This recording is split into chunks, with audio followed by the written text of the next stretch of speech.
Our last measurement that we need to get is this side seam going all the way down.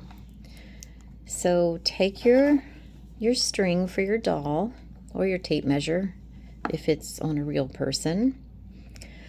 And in a previous video, we found that perfect underarm spot. So if you need to, go ahead and go back and watch that.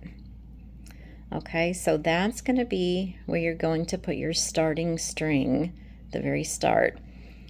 And then what you want to do is you want to find your ankle bone and just put your string right onto that ankle bone. Just tape it down, or your tape measure. And if you're working with a doll and you can't see an ankle bone, I do actually have some dolls that they literally have an ankle bone. You can just tape it right to that. This doll does not have a protruding ankle bone, so I just centered that as good as I could possibly eyeball it. Okay, get it taped down, and then normally when you're drafting patterns, you're going to be told to take like your waist measurement and your hip measurement and divide it into fourths. And that's how you'll draft your pattern. So all in all, by the time you draft your front pattern and your back pattern, the full circumference measurement is there. Okay, but then you're going to make up your pattern in a practice muslin fabric. And then what you're going to be told to do is to find the center line so that it looks very straight when it's hanging on your body. Well, when you're originally drafting your pattern, if you go by the 1/4 measurement, obviously there's more in back, to her front, or it could even be the opposite. You might, have a belly, and your belly might protrude more than your buttocks do.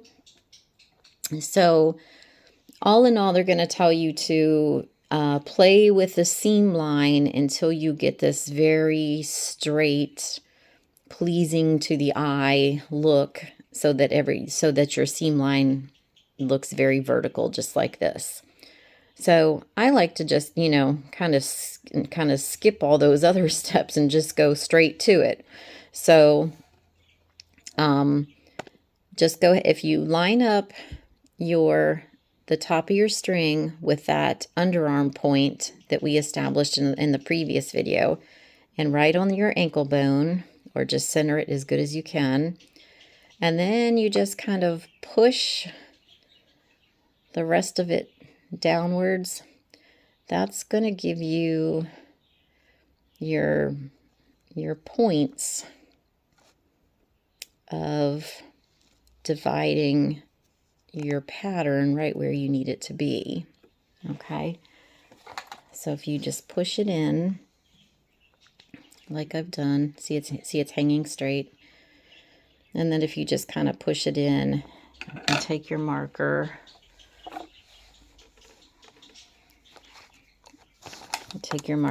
and just mark each spot: your high hip, your hips, your thigh, your knee, and your ankle, and push in and get your waist measurement, and again mark it with your marker. And then you're just going to have that perfect line, that perfect vertical line going down, and then you don't have to go back after drafting the pattern and making the muslin. You don't have to end up going back and finding that vertical line. You're just kind of conquering it right from the get-go. Okay, so once you get the marks on here, you can take your scissors, like let's say I've just marked that. You can just take your scissors and cut right here the front thigh from the back thigh. And That will, you know, especially the hip, we're definitely going to use the hip measurement for the skirt. Once you kind of get that level, it looks nice and straight. Just go ahead and snip right here for the front hip and the back hip. And then you'll also snip at the center front right here. So that'll give you your entire front hip measurement. And if you snip back here, right where we marked that line right there, and just snip right there, and that is going to give you your center back to your side seam.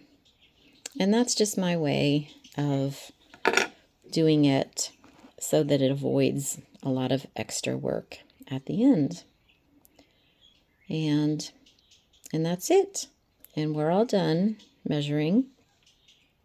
And next up, we're going to actually put this on paper. We're going to take all these strings off for one, and we're going to mark how many millimeters each measurement is, and then we'll start drafting the actual pattern on paper.